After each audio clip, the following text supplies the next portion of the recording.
Alors, bonjour et bon matin, Frisquet, encore une fois à toutes et à tous. J'en profite pour souhaiter une très bonne et heureuse année à tout le monde.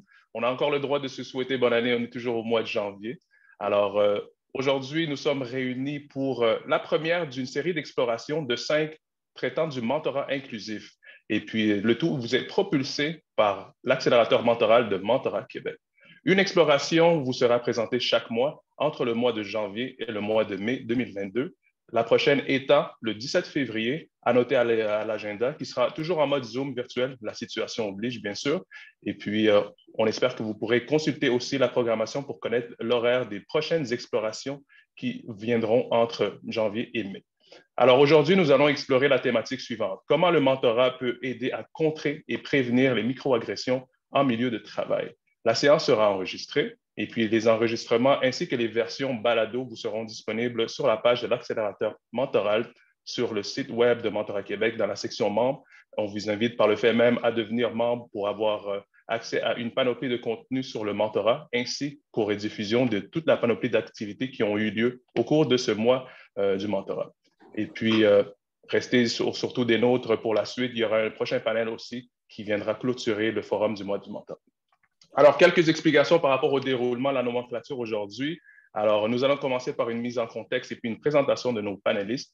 Par la suite, 25 minutes d'entrevue, puis suivi de 20 minutes d'atelier. Nous allons faire un petit sommaire par la suite, questions-réponses, période de Q&A. On va vous inviter à utiliser le chat. Gardez vos questions, écrivez-les directement dans le chat et puis on va pouvoir clôturer cette première exploration. Et puis, comme mentionné, restez des notes pour la suite de la clôture du forum du mois du mentorat. Alors, j'inviterai ma collègue Jennifer Petrola à venir vous introduire la belle mise en contexte relative à cette première exploration. Jennifer? Oui, d'accord. Merci beaucoup, Joël. Donc oui, c'est la première exploration d'une série de 5 qui est montée par l'accélérateur mentoral de Mentorat Québec. Qu'est-ce que c'est que l'accélérateur? C'est un programme que Mentorat Québec a mis en place en 2019 avec le soutien du secrétariat de la condition féminine pour justement attirer et retenir les talents dans des milieux à prédominance masculine. Donc, en plus de cette série d'explorations, nous avons d'autres activités. Nous offrons un service de conférence en entreprise. Au mois d'avril, nous allons débuter l'accompagnement d'une cohorte d'entreprises dans l'implantation d'un programme de mentorat inclusif, etc. Et puis, pour aujourd'hui, donc, nous avons choisi d'aborder ce sujet important et de plus en plus reconnu qui est les microagressions sur les lieux de travail et comment y contrer par le mentorat. Donc, commençons par la définition d'une microagression. Donc, une microagression, c'est vraiment un geste, une question, un ton de voix, une attitude, une remarque qui peut être souvent anodin, qui peut sembler anodin, qui peut être dit de façon innocente ou même gentille, mais qui sert quand même à rabaisser, à invalider ou à exclure les membres d'un groupe marginalisé. Donc, je vous donne un exemple. On me dit « Bonjour, vous venez d'où, Jennifer? » Et moi, je dis « Ben, je viens de Montréal. » Puis on me dit « Oui, mais votre accent. » Ou on me dit « Oui, mais votre nom de famille, vous venez d'où réellement?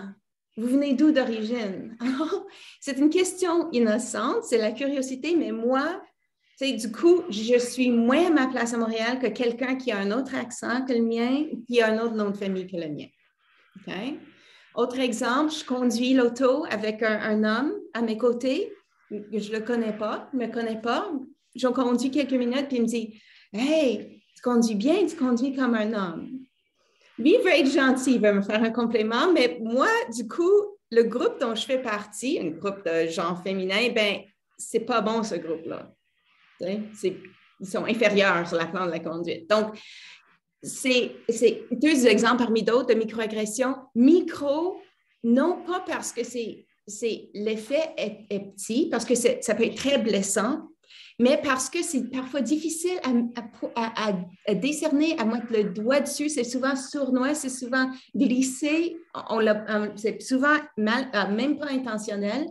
Mais quand on le dénonce, on s'est fait parfois traiter on nous dit qu'on exagère ou qu'on voit du tort là où il n'y en a pas, ou carrément que, tu sais, les femmes, parfois, elles se font dire qu'elles sont hystériques, qui est en soi une microagression parce que c'est un terme qu'on emploie généralement uniquement à l'égard des femmes.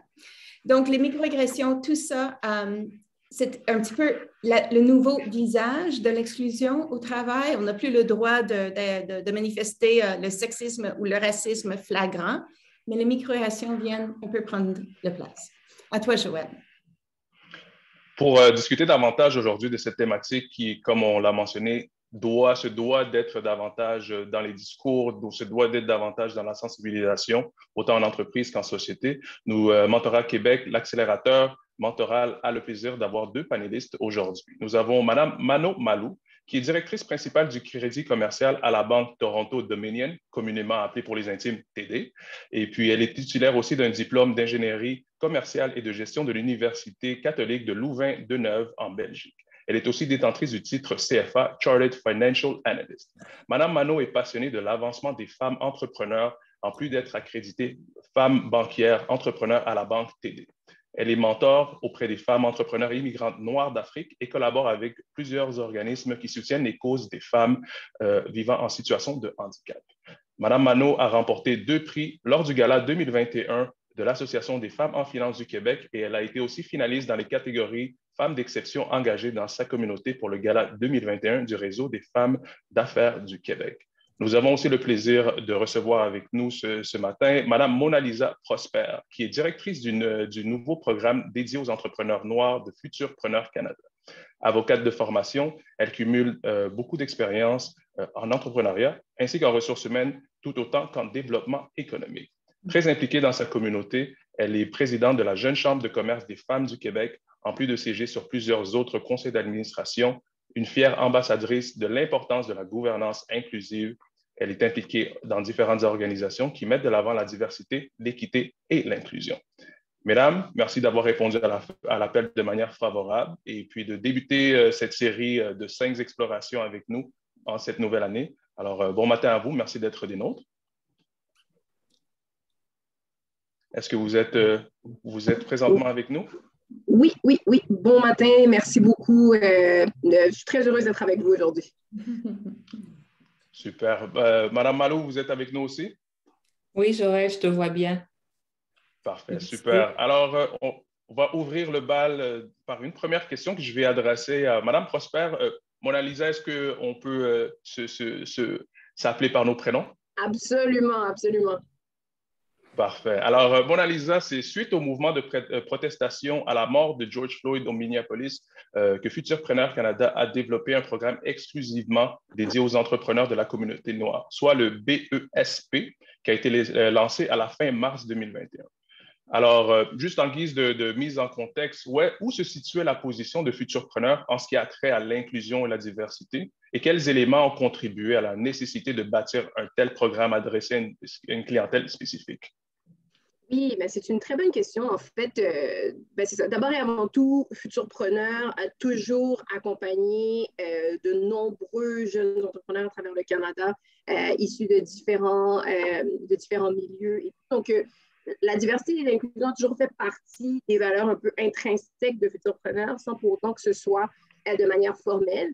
Il y a quelques années, Futurpreneurs a revu un peu son positionnement et ses valeurs profondes. Et là, on vraiment ajouté de manière directe avant même tout le drame de George Floyd, donc à ajouter la diversité et l'inclusion au sein de ses valeurs. Puis c'est important de mentionner aussi qu'en 2019, Futurpreneurs avait développé un programme qui existe toujours d'ailleurs, qui est spécifique aux entrepreneurs autochtones. Donc, ça pour dire que la réflexion et la manière de répondre à ces enjeux-là a toujours fait partie un peu de la manière que l'organisation opère. Mais effectivement, pour le programme, donc on dit BESP pour Black Entrepreneur Startup Program, donc le programme de démarrage pour entrepreneurs noirs, est vraiment arrivé suite à toute cette resurgence du mouvement Black Lives Matter.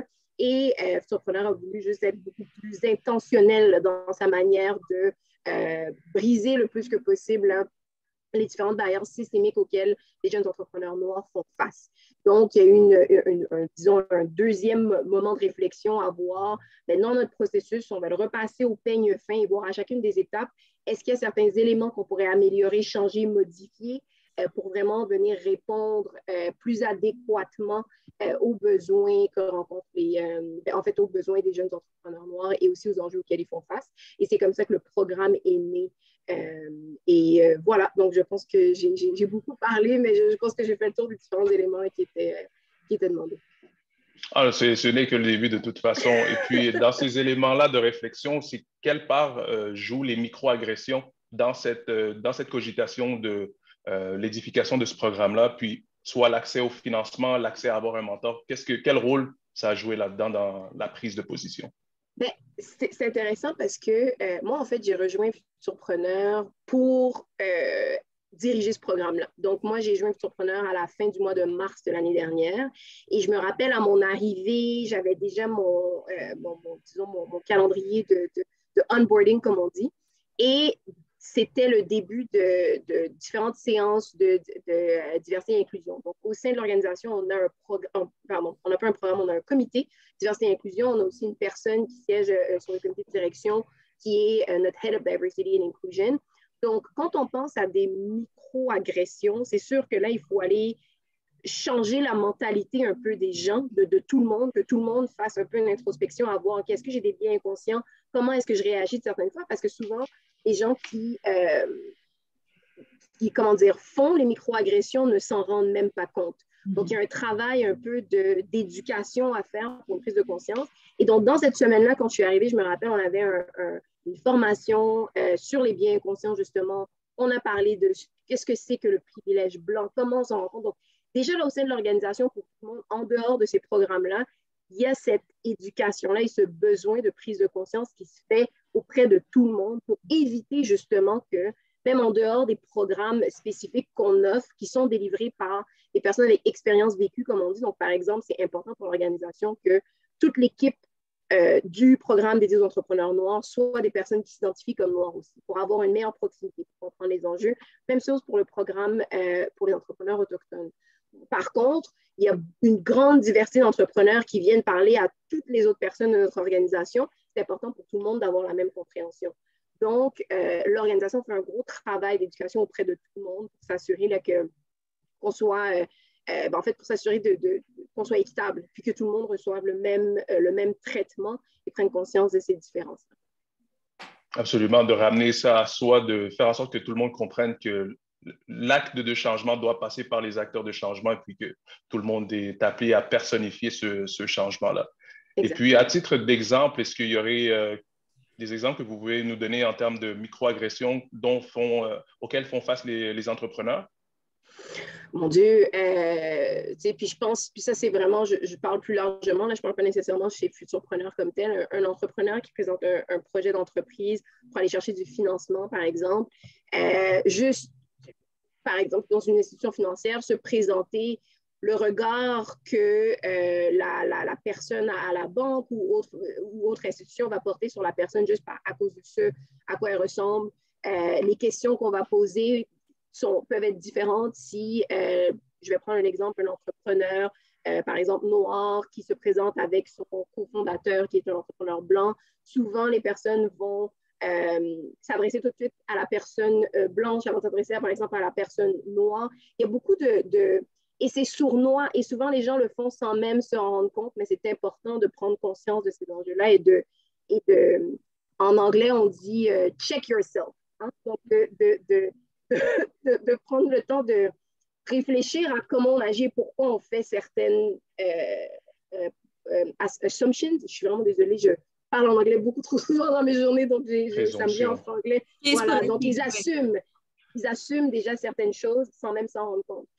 Puis souvent, les mauvaises expériences que j'ai entendues des entrepreneurs partager avec nous, c'est surtout auprès des institutions financières, soit par rapport à ce à quoi ils ressemblaient ou le type d'entreprise qu'ils présentaient, qui n'étaient pas nécessairement compris de leur interlocuteur. Donc, c'est pour ça que c'est important, là, je trouve, de faire cette éducation-là pour que tout le monde puisse prendre conscience et qu'on aille tous dans la bonne direction. Absolument. Et puis, en introduction, Jennifer a mentionné le côté sournois de la chose. Comment est-ce que ça se verbaliserait, disons, en termes d'exemple? Comment est-ce que ça pourrait être formulé en termes de phrases lorsque les entrepreneurs vont demander l'accès au crédit ou l'accès à un mentor ou quoi que ce soit? Comment est-ce que, à titre d'exemple, ça pourrait se phraser pour que l'auditoire puisse avoir des exemples et des prises de réflexion, puis qu'on se dise, ah, mais peut-être que moi, j'ai déjà eu ce type de formulation, puis d'être appelé à avoir une écoute davantage active de notre propre langage envers autrui? Ouais. C'est une excellente question, puis ça me fait penser, justement, il y a pas très longtemps, j'ai discuté avec un entrepreneur qui racontait une de ses mauvaises expériences dans une institution financière. Donc, il s'agissait d'un entrepreneur noir qui était au démarrage je pense, de sa troisième entreprise et qui devait faire circuler des fonds dans différents comptes. Donc, il y avait beaucoup de transactions différentes à faire et tout. Et cet entrepreneur-là avait des cofondateurs qui n'étaient pas noirs, des cofondateurs blancs et autres aussi, qui avaient l'habitude d'aller à cette même banque. Mais quand cet entrepreneur-là s'est présenté seul pour commencer à demander à faire plusieurs transactions, il a senti une certaine réticence. Donc, il n'y avait pas encore de parole comme telle, une certaine réticence à savoir. Là, c'était un peu étrange. Il continue à demander à faire ses transactions. Et la personne au comptoir, je pense qu'il était dans une salle, bref, à la banque, à un moment donné, il lui a demandé, est-ce que vous êtes sûr que vous avez le droit de faire tout ce que vous faites? Est-ce que vous êtes sûr? Remettez en question un peu la légitimité de ces actes parce que en temps normal, il le voit avec les autres donateurs, alors qu'à la banque, quand on regarde tous les documents, il y a déjà les autorisations à savoir qui sont les signataires autorisés à pouvoir faire des transactions ou autres. Donc, cette question n'avait pas lieu d'être, mais venait remettre en question complètement la légitimité de la personne juste parce que, voilà, l'interlocuteur avait des idées préconçues sur ce que l'entrepreneur avait le droit ou non de faire. Probablement, et là, bon, on ne sait pas, je ne connais pas l'histoire de fond en comble, mais probablement à cause d'idées préconçues déjà qu'on a sans le savoir par rapport à des personnes. Donc, c'est un exemple qui m'avait frappé, donc c'est ce qui m'est venu en tête. Merci beaucoup de ce partage. Et puis, en termes d'outils, ce serait quoi le type d'outils qu'emploie le programme BESP de Futurpreneur Canada pour contrer ces expériences, pour pallier à ces expériences? Et selon vous, ce serait quoi le rôle que devraient jouer les mentors à ce titre par rapport aux microagressions? Oui. En fait, c'est sûr que nous, en tant qu'organisation qui avons développé un programme pour pallier à ces enjeux-là, c'est sûr que tout le travail d'éducation à l'interne qu'on fait est essentiel et doit continuer à être fait pour qu'après, on n'ait plus besoin de faire ce genre de formation-là. Donc, nous, notre programme a été créé pour contrer tout ça. Maintenant, comment le mentorat peut venir jouer un rôle là-dedans? C'est sûr que autant pour les microagressions ou peu importe quelle expérience on vit, c'est toujours bénéfique de pouvoir échanger avec quelqu'un qui a vécu le même type d'expérience, mais qui est rendu plus loin, ou qui a vécu et qui va comprendre aussi ce que le mentoré vit et qui va pouvoir lui donner les outils et les perspectives différentes pour arriver à passer au travers de ces petites embûches-là et savoir aussi comment réagir quand on reçoit un peu une microagression. Parce qu'au final, la microagression, nous, en tant que on va dire, personnes victimes de ces microagressions-là, tout ce qu'on peut faire, c'est réagir et avoir les bonnes réactions et savoir comment contourner. Parce qu'on pourra très difficilement avoir un impact sur la personne et ses perceptions. Ça, c'est un travail que la personne doit faire ou que les organisations où cette personne-là travaille doivent faire. Mais on va être appelé à en rencontrer toute notre vie. Il faut savoir comment réagir. Et c'est là qu'un mentor peut venir aider pour donner des conseils, aider à cheminer, avancer. Des programmes comme le nôtre qui sont positionnés pour justement aider à mettre tout le monde à niveau. Donc, moi, quand je pense à microagression, l'importance de la représentation, ça passe par là aussi. Le mentorat, ça peut venir aider à tous ces niveaux-là. Voilà, avoir accès à une personne d'expérience. Absolument. Vous aviez mentionné l'accès avec l'exemple que vous avez donné par rapport au crédit, par rapport à l'accès à du financement. Nous aviez mentionné en amont aussi que vous aviez fait quelques modifications à la matrice de crédit du programme. Puis ce serait en lien avec quoi? Puis pourquoi est-ce que ça avait été important d'avoir à rendre des règles un peu plus inclusives pour donner davantage de possibilités aux groupes visés par le programme BESP? Oui, ben en fait, même pour reprendre dans l'ensemble, comme je disais, nous, notre programme, on a repensé en entier le processus pour voir comment le modifier puis le rendre intéressant. La première chose qu'on a fait, puis je suis contente parce que l'année 2020-2021 a été quand même charnière pour tout ce mouvement-là. Parce qu'on a finalement pu recueillir des données. Il y a beaucoup d'études qui sont sorties sur l'état de l'entrepreneuriat noir au Canada, l'état des femmes entrepreneurs noirs au Canada, où est-ce qu'elles vont chercher leur financement, c'est quoi les plus grandes embûches et tout. Et donc, on a pu quantifier puis avoir des données qui venaient soutenir un peu tout ce qu'on savait déjà. Donc, la première chose, les jeunes entrepreneurs, la barrière numéro 1 auquel ils font face, c'est juste l'accès tout court au financement. Donc, nous, notre programme, normalement, comme Futurpreneur s'adresse uniquement aux startups, donc aux entreprises en démarrage, normalement, on peut obtenir un prêt Futurpreneur qu'une seule fois dans la vie de l'entreprise. Dans le cadre du programme de démarrage pour entrepreneurs noirs, on a ajouté un financement additionnel disponible 2 ans après le lancement. Donc, comme ça, non seulement on donne du financement pour aider l'entrepreneur à démarrer, mais on lui donne aussi du financement 2 ans plus tard pour l'aider à croître, hein, pour s'assurer d'avoir un impact long et concret. Maintenant, pour arriver au crédit, là, que tu as mentionné, c'est très important. C'est sûr qu'il y a des barrières au crédit, il y a des enjeux, je dirais même par rapport au crédit auprès des communautés noires pour une multitude de raisons. Il y a plein de questions d'immigration là-dedans, plein de questions de culture, de tout ça qui font en sorte que ça se perpétue de génération en génération. Maintenant, c'est sûr et certain que notre programme demeure un prêt. Donc, il y a quand même une enquête de crédit qui doit être faite. Il y a quand même des entrepreneurs, malheureusement, qui vont être déclinés à cause du crédit. Mais on a trouvé un moyen d'être un tout petit peu plus inclusif dans ce programme-là, dans notre manière d'analyser. Donc, il y a quand même une enquête de crédit qui est faite, mais il y a certains entrepreneurs qui, normalement, auraient été déclinés, qui auront accès quand même à jusqu'à 10 000 $ de prêt.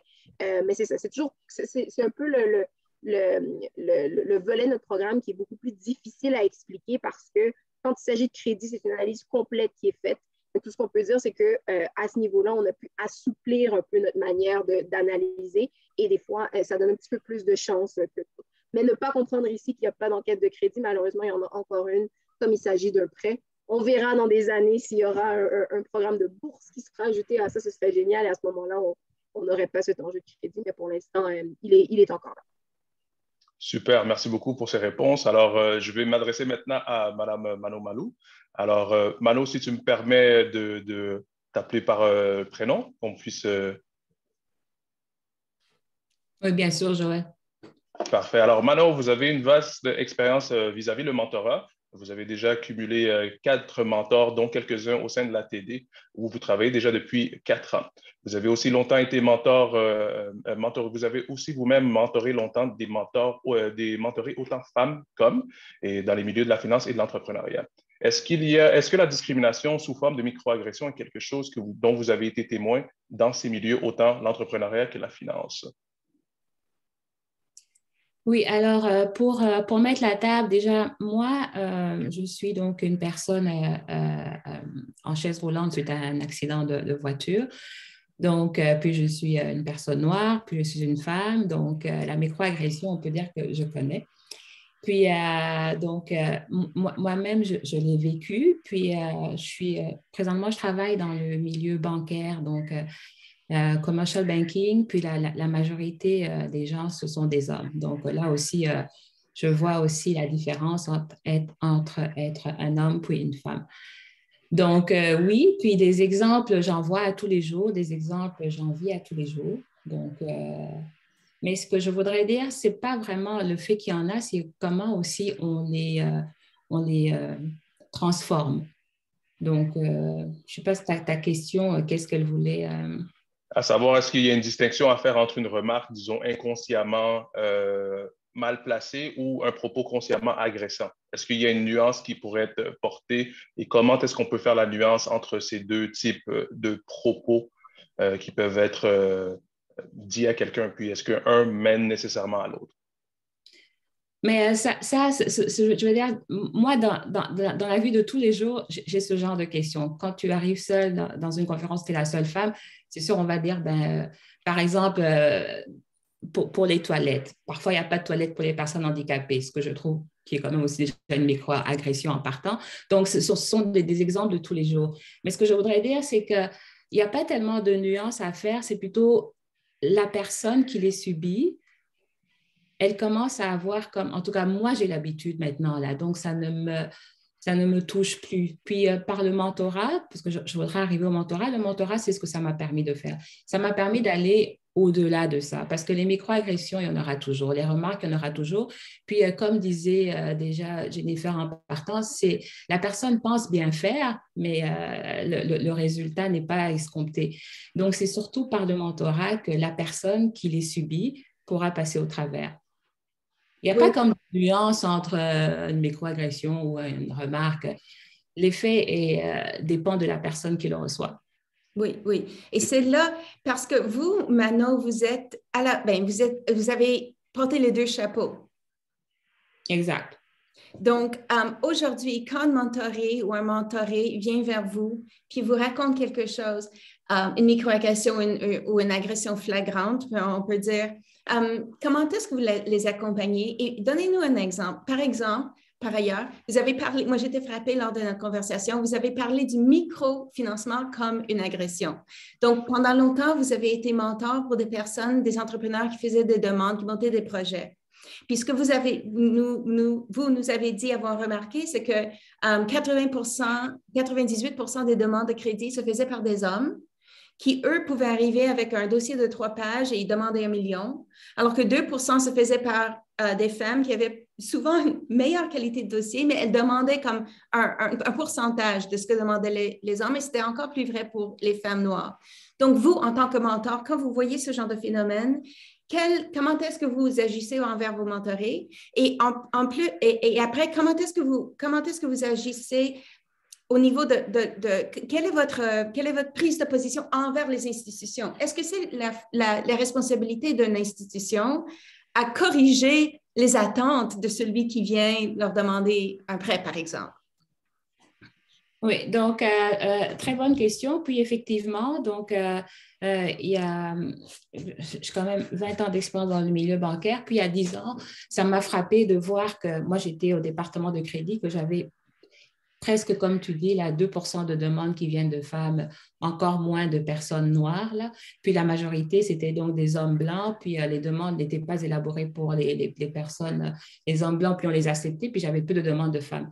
Donc, j'ai démissionné pour devenir donc coach pour femmes entrepreneurs et mentor pour les aider à bâtir donc des plans d'affaires pour demander du financement. Donc, j'ai rencontré plusieurs femmes entrepreneurs, puis des femmes noires. Puis chaque fois, ce qui m'a frappé, c'est le manque d'informations, le manque de connaissances. Elles ne savent pas qu'avec 3 pages, elles peuvent demander un crédit plus élevé parce que personne ne leur a dit, puis c'est normal aussi. Puis comme elles n'ont jamais osé, c'est comme un cercle vicieux, elles restent toujours donc dans les petites demandes. Puis, il y a beaucoup d'organismes qui existent, comme il y a Futurpreneur, il y avait, en tout cas à l'époque aussi, il y avait aussi beaucoup d'organismes. Puis, dans ces organismes, pour aider ces femmes, les financements, c'est toujours des petits montants. Donc, on reste aussi dans la même bulle. C'est pour ça que je disais que le microfinancement, c'est comme une micro-agression. D'abord, on l'appelle micro. Donc, la femme, déjà en partant, elle ne va pas demander 1 million, elle va demander 5 000. Avec 5 000 dans ton entreprise, tu vas faire quoi? Enfin, moi, je viens de la banque. Là, donc, elle ne s'en sort pas parce que le financement est petit, puis elle reste dans la même bulle. Puis, il y a un manque d'information, il y a un manque d'ouverture. Donc, moi, en tant que mentorée, en tant que coach, c'était comme leur faire d'abord l'information, puis ouvrir les horizons. Puis, comme je dis aussi pour les microagressions, c'est aussi un problème de modèle. Le cerveau, on parle de biais inconscient, le cerveau, il marche aussi par ce qu'il voit. Si on ne voit jamais de femmes noires handicapées au pouvoir et tout, ben, personne ne va se mettre à la place. Si on ne voit jamais de femmes qui demandent de financement, personne ne va demander. Donc, moi, en tant que mentor, c'est ce que je fais, c'est que je partage l'information, c'est que j'essaie de break the mold là, pour que la personne puisse voir grand. Puis, OK, il y aura des rejets, OK, il y aura mais ce n'est pas parce que tu as eu un non que tu auras un deuxième non. Puis, il y a des femmes qui, à force de le demander, ben, elles ont ouvert leur esprit, puis elles ont demandé plus gros, puis elles l'ont eu. Mais ça, c'est comme un cercle, une éducation. Puis, plus tu le fais, plus il y en a, puis plus ça va évoluer. Oui, et j'aimerais ça demander à vous deux, votre message est très clair sur le pouvoir du mentorat pour aider l'esprit de la personne mentorée à évoluer. Mais j'aimerais aussi vous demander quel est le rôle du mentor auprès de l'écosystème. Donc, un mentor, par définition, c'est quelqu'un avec plus d'expérience parfois, et souvent, c'est quelqu'un avec plus d'influence que sa mentorée. Est-ce que ça suffit d'aider la personne mentorée ou est-ce que le mentor a aussi un rôle à jouer au niveau de l'écosystème? Mona Lisa, Mano, Joël, qui l'a vu pas dans le monde de la finance, mais dans le monde des ressources humaines. Moi, je laisserai nos panélistes prendre le podium. Si je peux me lancer rapidement, je pense que c'est une excellente question parce que je pense que si on veut voir un vrai changement dans la société, on a tous un rôle à jouer. Et donc, à mon sens, d'une certaine manière, une personne qui est mentor, bon, c'est sûr, joue déjà un rôle important auprès du mentoré, mais si la personne est mentor, ça veut dire qu'elle a déjà un certain réseau, un certain niveau d'expérience, et donc, sans dire nécessairement que c'est son devoir, mais je pense qu'il y a quand même quelque chose de positif qui peut être fait à plus haut niveau, que ce soit ça peut prendre différentes formes. Ça peut être au sein des différents conseils d'administration, sur lesquels cette personne-là siège. Essayer de militer, c'est un très fort mot, mais militer en quelque sorte pour cette cause-là, puis ne pas avoir peur comment dire, de parler, de speak up, comme on dit en anglais, dans certaines situations pour que l'écosystème en entier continue d'évoluer et de changer les mentalités dans la même direction. Donc, la réponse à la question, je pense que oui, si la personne est à un stade où elle peut mentorer quelqu'un, c'est qu'elle a un certain niveau et donc elle peut servir de son réseau, de son expérience pour continuer à avoir un impact de manière plus large, peu importe la forme que ça prendra. Moi, par exemple, je ne suis pas encore... Oui, j'allais demander, j'allais justement renchérir sur ça parce que Mano, ça fait longtemps qu'elle est mentor dans des grandes institutions financières, dans des institutions, je ne sais pas comment nommer une institution qui aide les entrepreneurs à monter leur dossier, tout ça, c'est pas... Mano, de quelle façon vous avez vu, les mentors influer sur l'écosystème? Je pense que là, il y a mentor, puis il y a sponsor. Puis, je pense qu'un mentor, comme disait Mona Lisa, il doit être comme un allié aussi. Puis là, il doit devenir aussi un sponsor. Donc, si tu connais bien ton mentoré, maintenant, tu peux le sponsoriser pour le faire comme progresser. Puis là, ça va donc changer donc, l'écosystème. Là, je parle par exemple des institutions financières où des mentors peuvent alors sponsoriser, leur protéger, puis les faire donc avancer. Et parce que l'écosystème, c'est plus on a de modèles, plus ça évolue. Donc, plus il y a de sponsors qui emmènent les sponsorés vers à monter, plus il y a des banques qui donnent du financement aux Black entrepreneurs. Puis à la télé, il y a d'abord le programme pour les Black entrepreneurs.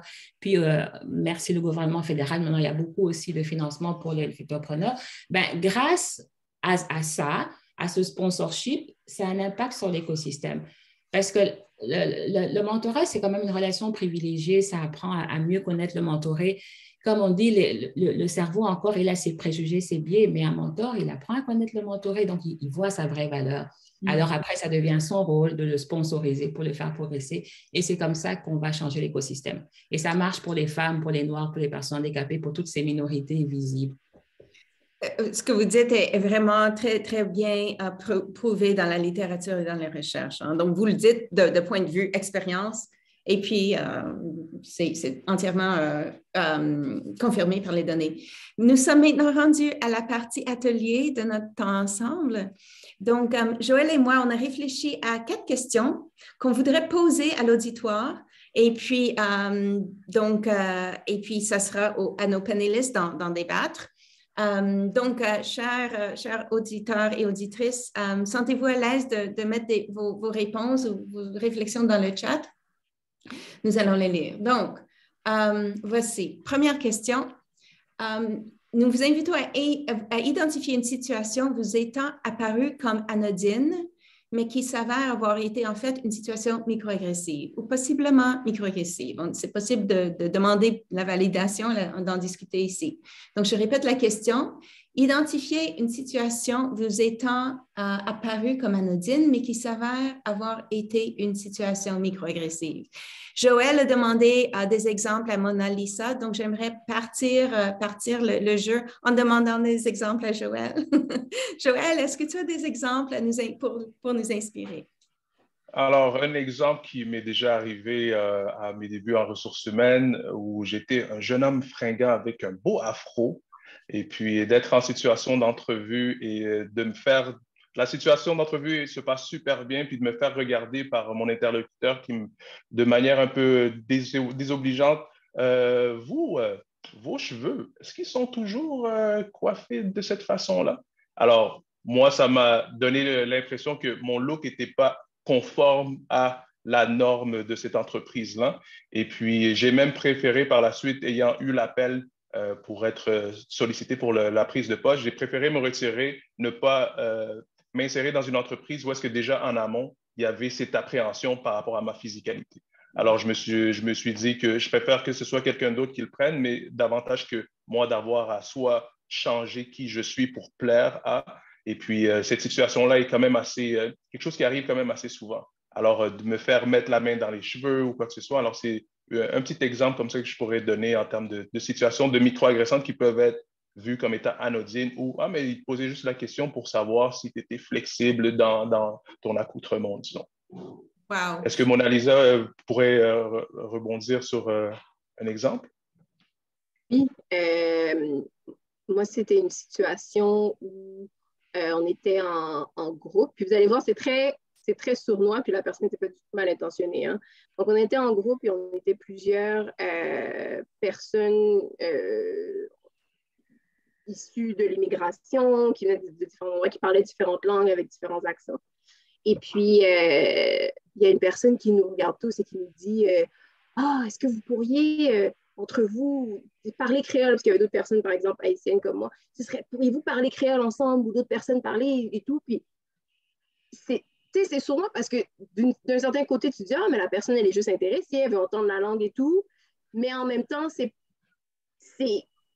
ou faire des commentaires sur mon Dieu, tu as un accent, j'adore ton accent, mais tu parles très bien français pour quelqu'un qui.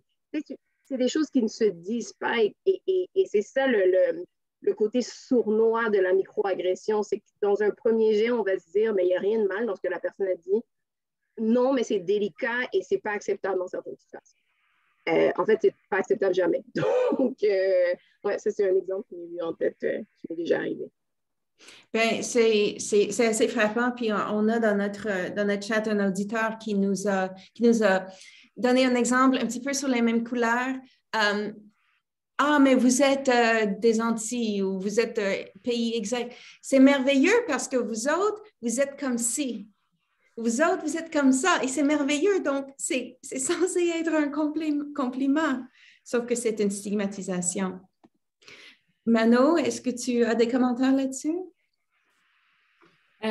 Moi, je ne sais pas si c'est sournois, là, mais comme je dis, moi, je suis donc en chaise roulante. Puis quand j'ai commencé à la banque, une personne est venue me dire « Ah, toi, tu as été engagée à cause du quota pour personnes handicapées? » Je fais comme non, c'est parce que j'ai un diplôme, puis je suis CFA, tu comprends? Pas parce que je suis en chaise roulante qu'on m'a engagée. Donc, voilà. Est-ce que à ce moment-là de votre vie, Mano, vous aviez un ou une mentor qui vous a aidé à avoir une attitude aussi résiliente que vous l'affichez aujourd'hui par rapport à ce genre de choses?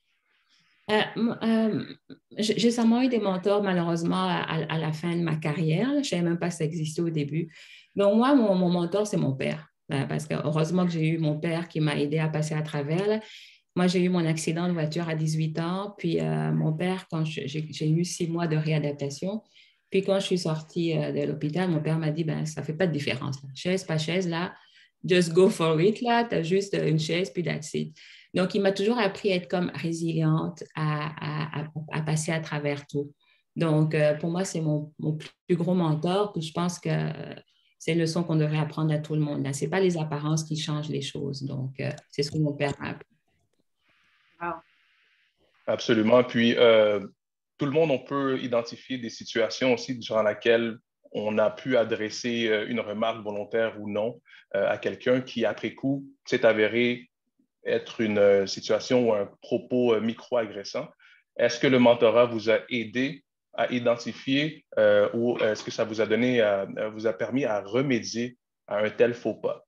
Est-ce que c'est quelque chose que quelqu'un dans la salle, dans le chat, a pu expérimenter, voir comment est-ce que le mentorat a pu être quelque chose pour identifier et remédier à notre propre chaîne de pensée ou nos propres propos? Mona Lisa, Mano? Moi, c'est drôle, Mano mentionne c'est son père. Moi, dans mon cas, c'est mes parents et mes frères et sœurs. Donc, moi, je viens d'une famille de 4. Je suis le bébé vraiment plus tard que tout le monde dans la famille. Et donc, je bénéficie de toute cette belle expérience de plein de personnes qui sont passées avant moi dans différents milieux professionnels. Quand certaines situations sont arrivées, à chaque fois, on a des grandes discussions autour de la table, on en parle, puis on discute. Puis ce qui est intéressant, puis ce qui est le même processus dans une relation, on va dire formelle, le mentorat avec un mentor et tout, c'est d'en parler et de voir un peu comment on peut réagir différemment. Parce qu'avec l'expérience aussi, on apprend à réagir et à répondre à ces micro-agressions-là de différentes manières. Et parce que, comme Manu le disait aussi un peu plus tôt, ça va toujours arriver, ça ne va pas changer. C'est nous qui changeons et qui évoluons. Il faut savoir comment naviguer. Donc, à ça, je dirais même au-delà du mentorat. Bon, le mentorat, c'est la clé parce que là, c'est une belle relation qui est créée avec quelqu'un qui a l'expérience directement dans notre domaine ou autre. Mais au-delà de ça, c'est de trouver des personnes avec qui on peut tout simplement en parler. Parce que ça permet de ventiler avec d'autres personnes qui comprennent ce qu'on vit, mais aussi d'avoir différentes perspectives sur la manière de réagir. Et des fois, on peut répondre à quelqu'un du tac au tac, le message est passé très facilement, de manière aussi sournoise que la microagression est arrivée, mais là, ça fait la personne réfléchir, et ensuite on passe à autre chose, plutôt que d'avoir cette grosse confrontation et tout, des fois, qui peut être un peu plus lourde et difficile à adresser, parce que l'autre chose aussi, souvent, malheureusement, bon, la personne qui va proférer une microagression ne va pas s'en rendre compte. Et ensuite, si on lui explique que c'est une microagression, là, tout de suite, la personne va avoir tendance à se victimiser et à dire qu'on est hypersensible. Et retourner, en fait, on va dire le fardeau vers la personne qui exprime son sentiment, en fait. Oui, exactement. Donc, il faut avoir les bonnes conditions, Mona Lisa. Puis, c'est par ailleurs, une auditrice nous a donné un bon exemple dans le chat. Elle a raconté l'histoire d'une femme qui entre dans une salle de réunion. Puis là, à l'arrivée de la femme, les hommes disent en riant, ils vont devoir maintenant cesser leur blague. Donc, on sait déjà de quel genre de blague il s'agit. Mais, tu sais, dans cette situation-là, une seule femme dans une salle de réunion d'hommes qui font des blagues à propos des femmes, moi, je ne suis pas certaine si je me sentirais en sécurité de confronter cette microagression-là. Donc, justement, ou peut-être que je le serais, peut-être une femme plus jeune que moi aurait une autre réaction que moi. Donc, justement, le mentor vient aider la personne à décortiquer la situation et se donner le choix. Ben, tu n'en as pas juste un choix, là. Confrontation, c'est pas... Premièrement, la personne microagressée, c'est jamais... elle n'a jamais une responsabilité de confronter. C'est elle la personne qui a été agressée, c'est à elle de prendre soin de la situation comme elle l'entend. Et puis le mentor va renchérir sur ceci, puis il va brainstormer avec elle, avec la personne mentorée, pour trouver la meilleure solution pour elle. Parce que le but ultime, c'est vraiment de prendre soin de soi. Mano, je te vois qui hoche la tête. Comment tu vois la chose? Oui, Jennifer, parce que le mentor, ce qui est bien, c'est qu'il te fait décoller, il te fait voir la forêt, il te fait décoller ton arbre. Puis moi, ça m'est déjà arrivé avec mon mentor. Puis là, on parle de microagression, mais tu sais, parfois, tu es tellement pris dans ton problème que tu ne le vois plus. Là. Le mentor, il te permet d'aller au-dessus. Puis, j'allais dire quoi là? Mais c'est l'affaire des hommes qui font des blagues, puis tu arrives là. Moi, aujourd'hui, ça me fait ni chaud ni froid. Là, moi, je suis le genre, OK, fine. So, j'en ai même pour vous à vous compter, là, si ça peut vous aider. Donc, oui. Donc, puis le mentor, puis par exemple, j'ai aussi un autre mentor. qui lui est un homme blanc. Puis il me dit, Mano, ça n'arrive pas que, parce que je racontais une situation, il dit, par exemple, moi, je suis blanc, mais je suis anglophone. Puis donc, il y avait un projet à la banque et tout, puis j'ai donné mon nom, puis on m'a refusé. Puis on m'a dit, c'est parce que tu es anglophone. Il dit, OK, pourquoi? Il dit, parce qu'on recherchait un monsieur Tremblay, tu ne t'appelles pas Tremblay. Il dit, donc, c'est aussi genre une microagression, right? Mais, pardon? Bien sûr. Absolument. Oui, c'est ça. Puis, le fait que ce soit arrivé à lui, moi, ça m'a fait comme, wow! Donc, ça arrive aussi. Donc, que le mentor me le partage, moi, ça m'a élevé, ça m'a permis de...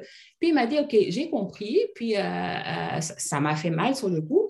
Puis, la leçon du mentor, c'était, tout dans la vie n'est peut-être pas pour toi, là. Il y a quelque chose qui va être pour toi, là, puis il y a des choses qui ne sont pas pour toi. Donc, oui, les mentors, ça aide parce qu'ils peuvent aussi, donc, c'est ça, te faire voir au-dessus. Puis, tu te rends compte, comme disait aussi Mona Lisa, en parlant, que tu n'es pas la seule dans la situation. Il y a aussi des hommes blancs qui vivent des microagressions, sont à 1000. Oui, exactement. Exact. Puis, Jennifer, tu mentionnais aussi en termes de mentorat un peu plus informel dans la vie de tous les jours. Tu me donnais un exemple avec tes propres enfants, montrer comment est-ce que nous-mêmes, on peut avoir des propos qui peuvent être microagressions, mais point de vue générationnel, on peut apprendre l'un de l'autre et voir que, ben, finalement, il y a peut-être quelque chose à changer dans mon champ lexical. Est-ce que tu peux partager l'exemple? Absolument. Donc, je vais te donner mon exemple, Joël. Moi, j'ai 2 jeunes adultes, mes enfants, 19-21 ans, qui sont vraiment très allumés.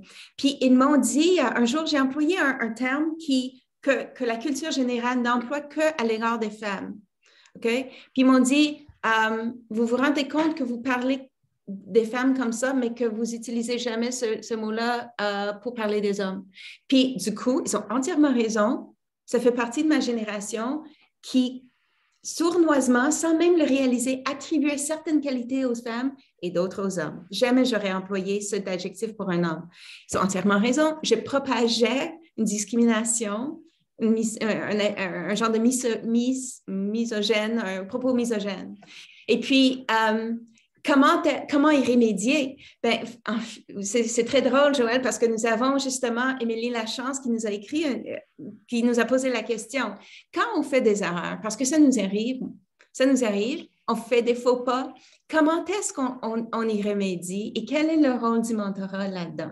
Donc, moi, avec mes enfants, c'est super facile. Ils m'ont appris, quand je fais une erreur, ben, j'en prends la responsabilité et je le fais rapidement.